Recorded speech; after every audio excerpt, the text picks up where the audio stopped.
akan tetapi ini adalah efek normal dari penggunaan IUD yang akan hilang dengan sendirinya saat rahim telah melakukan penyesuaian.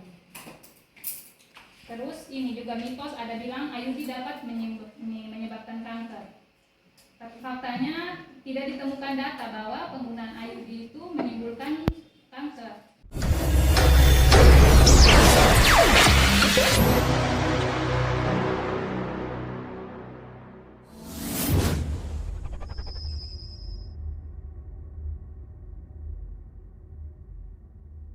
Tubektomi hanya memotong dan mengikat saluran telur.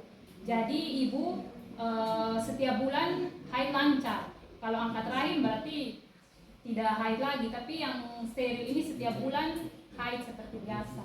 Jadi hanya mengikat dan memotong saluran telurnya saja. Mitos yang berikut, kalau sudah tubektomi tidak bisa kerja berat lagi, itu keliru.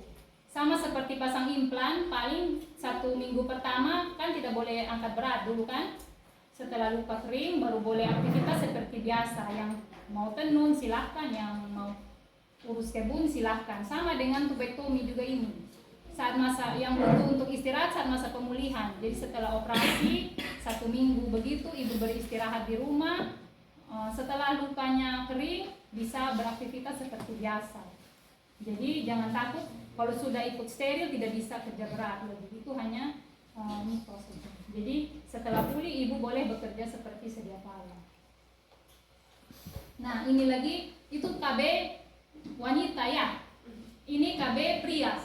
Jadi karena kita bikin sama-sama, bapak mama bikin anaknya sama-sama. Jadi karena mama sudah hamil, menyusui lagi, melahirkan, bapak-bapak sudah buktikan sayang istri. Jadi dengan ikut KB. Nah ini bagi yang tidak mau punya anak lagi ya, jangan sampai masih mau punya anak sudah ikut steril lagi. Untuk KB pria ada namanya kondom. Jadi bisa bapak-bapak kan kalau ibunya yang misalnya tensi itu kan tidak boleh ikut KB hormon toh. Jadi bapak sudah yang masuk ikut pakai kondom. Kondom itu lebih bagus juga, dia 2 fungsi. Tidak mengandung hormon, jadi ibu-ibu tidak perlu mencegah kehamilan dan bisa mencegah infeksi menular seksual. Jadi dia 2 fungsi. Nah ini kalau mengenai steril ini mitosnya katanya vasektomi itu sama dengan kebiri. Jadi orang bilang jangan steril itu nanti kebiri. Padahal bukan.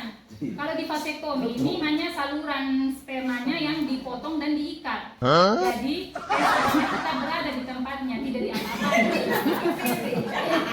Jadi jangan takut. Kalau kita keluar berarti nanti akan ini impoten, tidak. Kalau di vasektomi ini hanya saluran telurnya ini yang seperti di gambar, saluran telur yang diikat dan dipotong.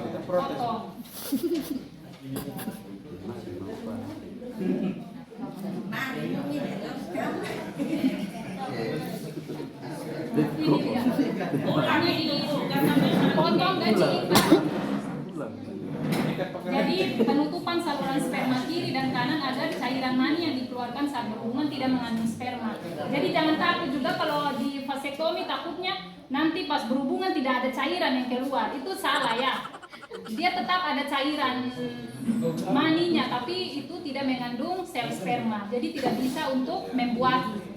Jadi seperti itu untuk punya sperma. Iya betul. Jadi hanya saluran kecil saja, justru dia operasinya lebih cepat. Bisa langsung pulang kalau di vasektomi. Terus mitosnya juga vasektomi membuat suami impoten atau tidak bisa ereksi, jadi tidak bisa tegang lagi. Jadi faktanya itu salah ya. Vasektomi itu tidak menyebabkan laki-laki menjadi impoten, jadi tetap bisa seperti sedia kala, tetap karena hanya memotong salurannya saja, tetap sperma itu tetap diproduksi. Nah ini juga mitosnya vasektomi menurunkan nafsu seksual atau libido. Faktanya vasektomi tidak berpengaruh terhadap penurunan libido karena buah sakar yang menghasilkan hormon testosteron, pemberi sifat jantan dan libido tetap berfungsi dengan baik. Jadi tidak diapa-apain, itu tadi saya bilang, hanya salurannya saja. Nah, ini mitosnya lagi, pria yang vasektomi tidak bisa kerja berat. Ya sama seperti yang tubektomi, itu hanya mitos. Yang penting setelah di vasektomi perlu istirahat beberapa hari saja, setelah itu bisa bekerja seperti sedia kala. Jadi itu ya bagi yang mau ikut steril pria maupun steril wanita bisa daftarkan diri di Ibu Kader KB. Pas-pas ada program steril gratis tahun ini, terbatas kuotanya, jadi bisa mendaftarkan diri bagi yang mau dan yang sudah tidak ingin punya anak lagi.